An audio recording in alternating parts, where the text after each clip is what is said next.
¿Y si te dijera que uno de los crímenes más perturbadores de la historia ocurrió en una pequeña granja, rodeada de nieve, donde alguien vivió con la familia durante días, antes de acabar con todos? Lo que vas a escuchar es real, y lo más aterrador es que, más de 100 años después, nadie ha podido resolverlo. Bienvenidos a este nuevo episodio de Zona del Misterio, donde exploramos los casos más inquietantes de la historia. Ponte cómodo, o no tanto, porque la historia de Hinterkaifeck podría quitarte el sueño.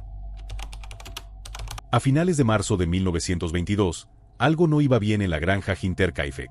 Andreas Gruber, el padre de familia, empezó a notar señales extrañas, huellas en la nieve que venían del bosque, pero ninguna que regresara. También desaparecieron unas llaves, escuchaban pasos en el ático por las noches, y un periódico que nadie recordaba haber comprado apareció sobre la mesa. Todo eso pasó solo días antes del crimen. Pero en lugar de asustarse, la familia siguió con su rutina, como si prefirieran ignorar lo que estaba por venir. La noche del 31 de marzo fue la última. Uno a uno, 4 miembros de la familia salieron hacia el granero. Tal vez escucharon un ruido. Tal vez alguien los llamó. Nadie lo sabe.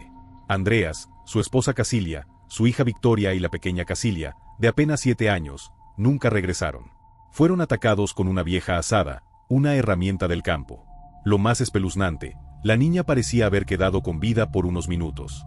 Le arrancaron mechones de cabello, como si hubiera intentado resistirse, como si hubiera estado consciente de todo. Después, el asesino entró en la casa. Allí dormía el pequeño Joseph, de solo 2 años, en su cuna. También estaba María Baumgartner, la nueva criada, que había llegado ese mismo día por la mañana. Ambos fueron asesinados mientras descansaban. Pero hay un detalle que lo cambia todo. Sus cuerpos fueron encontrados cubiertos con cuidado. El bebé tenía una manta encima. María también. Como si quien los mató hubiera sentido algo parecido al remordimiento. O como si no quisiera mirar lo que había hecho. Y lo peor vino después. Los cuerpos no fueron descubiertos hasta el 4 de abril. Y durante ese tiempo alguien se quedó en la casa. Alimentó a los animales. Encendió la chimenea. Cocinó y comió en la cocina. Todo seguía funcionando con normalidad. Desde afuera, nadie imaginaba que en el interior ya no quedaba nadie con vida. No faltaba ni una moneda. No se llevaron joyas ni objetos de valor. No fue un robo. Fue otra cosa. Alguien entró a la granja, terminó con todos, y se quedó. Como si ya conociera cada rincón. Como si hubiese estado esperando ese momento desde hace tiempo. Lo más aterrador es imaginar la calma con la que se movió ese asesino dentro de la casa. No hubo prisa, ni señales de desorden. Todo quedó limpio, en su lugar, salvo las vidas que había apagado. Ese nivel de control no era humano. O tal vez sí, pero era el control de alguien que llevaba mucho tiempo planeando lo que haría. Pasaron los días, y el silencio comenzó a hacerse demasiado largo. En una comunidad rural como la de Kaifeck, todos se conocían. Todos sabían cuando algo no estaba bien. El domingo 2 de abril, la familia Gruber no fue a la iglesia. El lunes, los niños no aparecieron en la escuela. Para el martes, la preocupación ya era imposible de ignorar. Fue entonces cuando el maestro del pueblo, extrañado por la ausencia de los pequeños, decidió dar aviso. Pero en ese tiempo, las autoridades rurales no actuaban con rapidez. Así que fueron los propios vecinos quienes tomaron la iniciativa. Uno de ellos, Lorenz Schlittenbauer, reunió a un pequeño grupo y se dirigieron a la granja Hinterkaifeck. Desde fuera, todo parecía normal.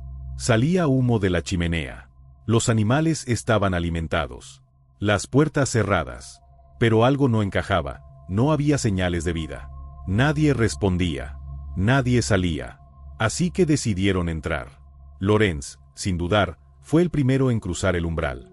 Caminó como si supiera exactamente a dónde ir. Y fue directo al granero. Allí el aire era distinto. Al remover la paja, el horror se hizo presente. Los cuerpos de Andreas, su esposa, Victoria y la pequeña Casilia estaban apilados uno sobre otro, casi como si alguien hubiera querido ocultarlos, pero no demasiado. Las heridas eran brutales. Los rostros, irreconocibles. El silencio que había cubierto la casa por días ahora tenía una razón. El grupo corrió hacia el interior de la vivienda. Allí, en una pequeña cuna, estaba Joseph. También él había sido asesinado. Su cuerpo estaba cubierto con una manta. La nueva criada, María Baumgartner, yacía en su habitación, aún con la maleta sin deshacer. Había llegado apenas unas horas antes del crimen. Su cuerpo también estaba cubierto con cuidado. No había señales de robo. No había puertas forzadas. Todo estaba intacto. Todo, menos la vida dentro de esa casa. Lo más extraño fue el comportamiento de Lorenz durante ese descubrimiento. Sabía exactamente dónde mirar, qué abrir, y se movía sin temor. Algunos testigos lo vieron incluso mover objetos personales con familiaridad, como si esa casa no le fuera ajena. Podría haber sido solo costumbre, o algo más. Lo más aterrador de este caso no fue solo lo que ocurrió la noche del crimen, sino todo lo que pasó antes. Durante días, la familia vivió con señales claras de que algo no estaba bien.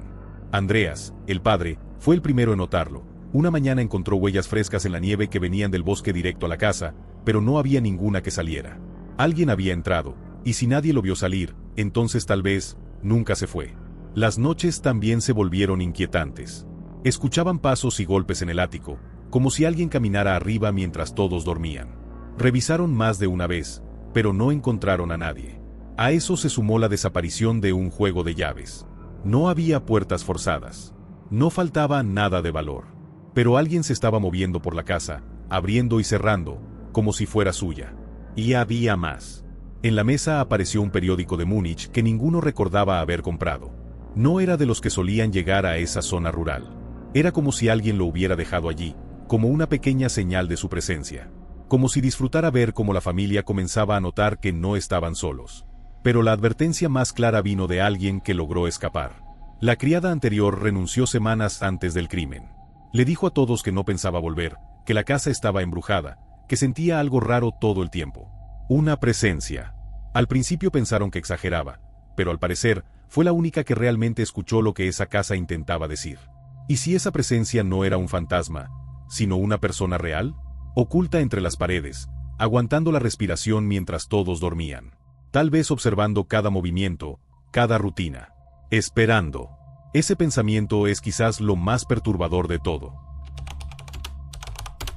A más de un siglo del crimen, lo más inquietante es que aún no hay una verdad confirmada.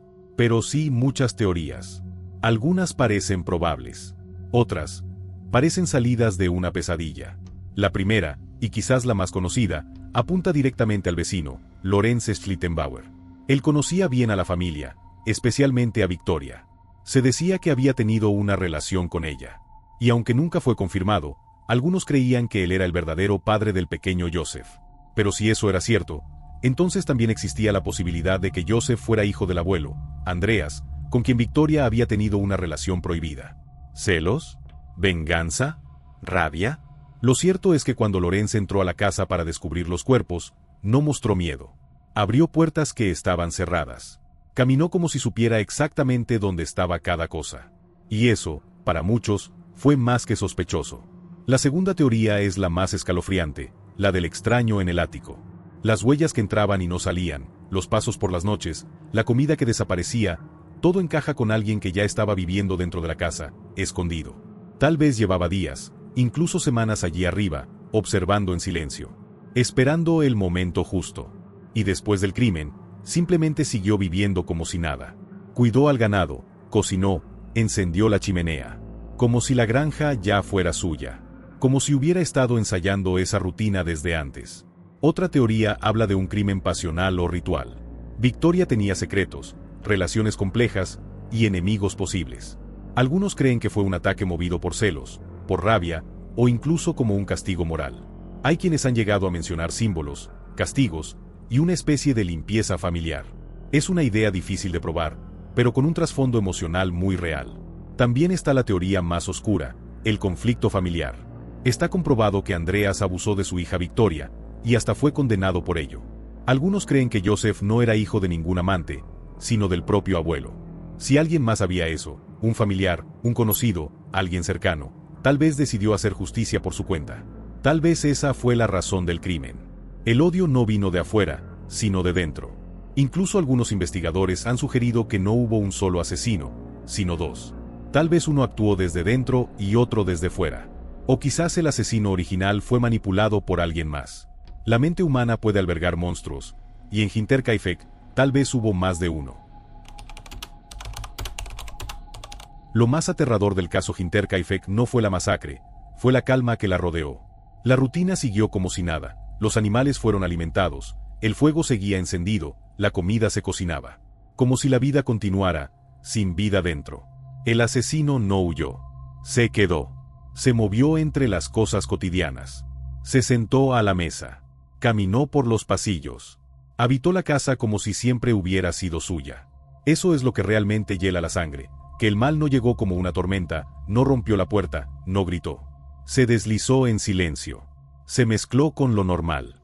Se disfrazó de rutina. Y cuando por fin fue descubierto, ya era tarde.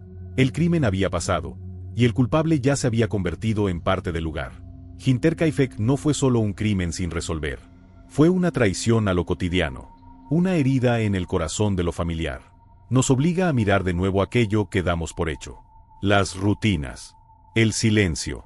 Lo que creemos conocer. Porque tal vez, en lo más profundo del misterio, lo que realmente nos perturba, es que, aún hoy, más de 100 años después, esa casa siga guardando un secreto. Uno que nadie ha podido desenterrar. Si este caso te dejó pensando, suscríbete para no perderte los próximos misterios. Déjame tu opinión en los comentarios y dale like si te gustó este video. ¿Y tú? ¿Te atreverías a pasar una noche en Hinterkaifeck?